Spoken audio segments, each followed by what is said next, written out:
when you come and ride with us. You know it really pays when you ride the UTA.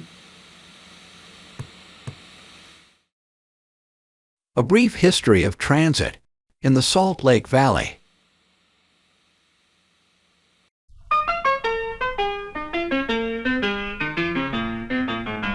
Transit has a long history here along the Wasatch Front. The first mule-drawn trolleys were in service in 1872, just 25 years after the pioneers arrived in the Salt Lake Valley. The first trail line in the city was 1.5 miles long and cost 5 cents to ride. Eventually, 17 rival companies owned miles of track all over Salt Lake City, and you paid each time you transferred to a new company. By 1883, there were 9 miles of track, and the Salt Lake Rapid Transit Company owned 84 mules, 14 cars, and employed 30 people.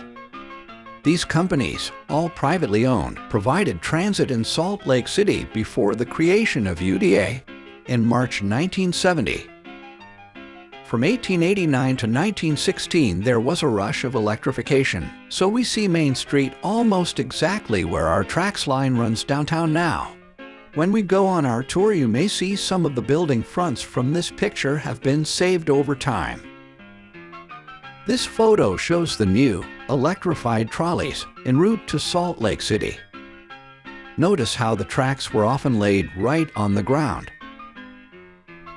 Salt Lake City was not the only trolley system. This photo shows one in use in Ogden. However, the system in Ogden did not tie into the Salt Lake City system. It was standalone. Cattle guards were in use on many of the trolleys. As you can see in the photo on the right, many beasts of burden were regularly downtown. Not to mention the foot traffic. Here is a question for you. Can you name this street? If you guessed that it's 300 West, you are correct. That is West High School on the left. Do you see how the tracks are just laid in the mud? I don't know about you, but it sure does make me grateful for paved roads. These workers are laying track in front of the old Hotel Utah. And in case anyone was wondering, no, none of these workers still are employed at UTA. Men and women would wear their finery when they rode the trolley. Just ignore the guy picking his nose. In 1907, the Utah Power and Light began construction on a trolley barn along 700 East. This is now known as Trolley Square. Here is a view of the trolley barns from 700 East. The trolley system was dismantled in 1945, and the barns were converted into a 2-story shopping center in 1972. Take a look inside the trolley barns. I'm pretty sure that OSHA would not approve of this setup. Here is another picture of the prominent cattle guards on trolleys from 1909. This is a colorized postcard from the early 1920s. Riders would take trolleys downtown to see parades.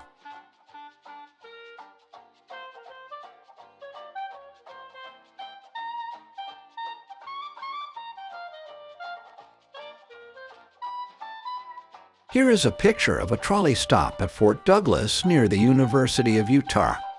It looks like they have a young apprentice. Here are some coupled trolleys from October 1911. To support the electrical system, Salt Lake City added a hydroelectric power plant in 1897 in Big Cottonwood Canyon.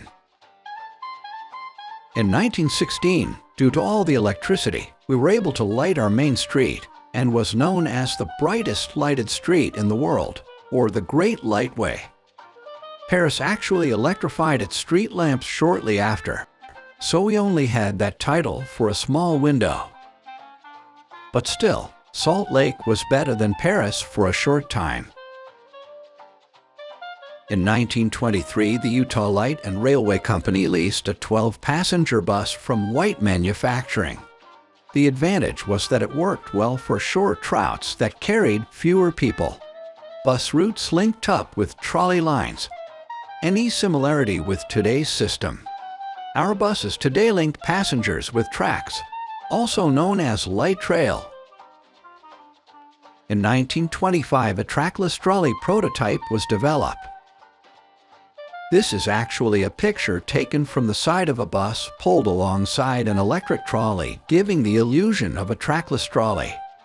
This picture was made to help secure funding for the trackless trolley. Funding was obtained, and in 1928, Salt Lake began running the first successful streetcar system, or electric bus, in the country.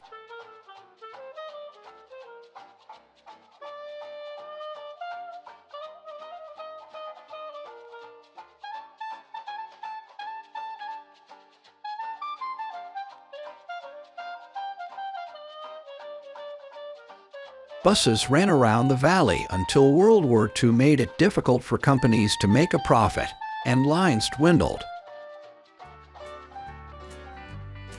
In 1945, with the tearing up of the trolley tracks, the trolley barns were converted to maintaining buses. In 1956, the Federal Late Highway Act launched the long-awaited construction of the nation's interstate and defense highway system, under the direction of President Dwight D. Eisenhower. Why do you suppose defense was added to its name? This is because the highway system was designed to move troops and equipment quickly across the country in case of invasion, and portions of the highway could be used as landing fields in an emergency. Car culture hit America, and Route 66 killed the desire for anyone to take a bus anywhere. By the late 1960s, the privately held bus lines were losing passengers and nearly bankrupt. This is a restored bus from that time located at Meadowbrook. Volunteers from the Utah Transit Authority donated their time to restore the bus. The few transit companies still around went under. Then in the 70s, the gas embargo made it unrealistic for many people to actually drive. In March 1970, the Utah legislature passed the Utah Transit Act, which created UTA. This was UTA's first headquarters. This building still stands on Beck Street.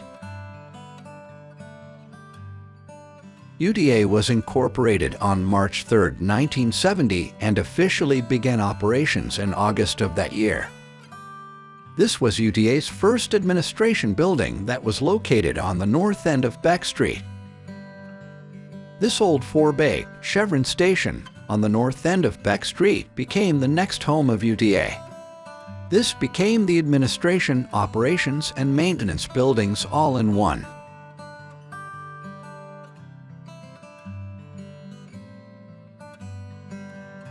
UTA was a pioneer in providing options to the disabled community. Transportation continues to shape the way the community grows through transit-oriented development. You'll see lots of this going on around our stations on the tour we are about to take, but also in the quality of life for the riders. I love riding because I can listen to music, read, and nap instead of sitting in traffic. We have riders all over the spectrum, and customer service is equally important to all of our riders.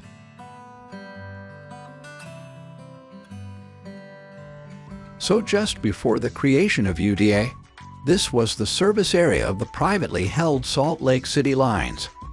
As you can see, they did not cover the entire Salt Lake County. UTA had a mandate to provide service to the entire county.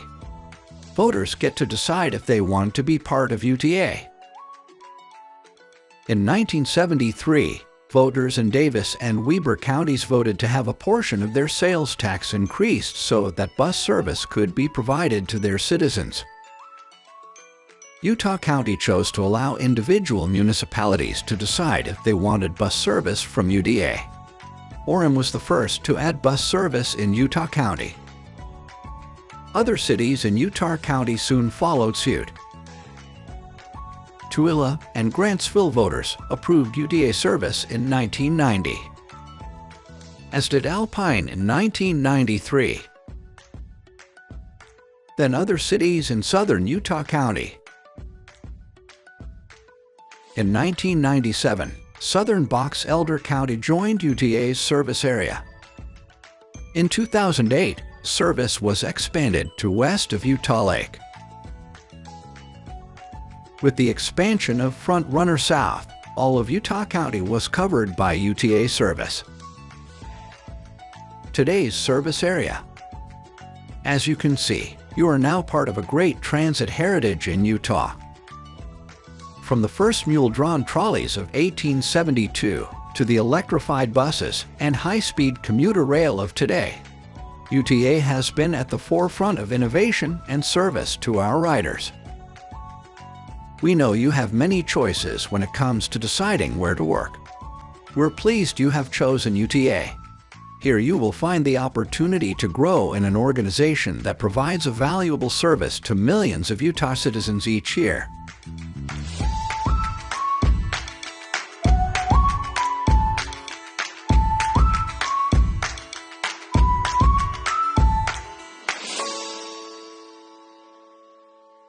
Welcome to the family.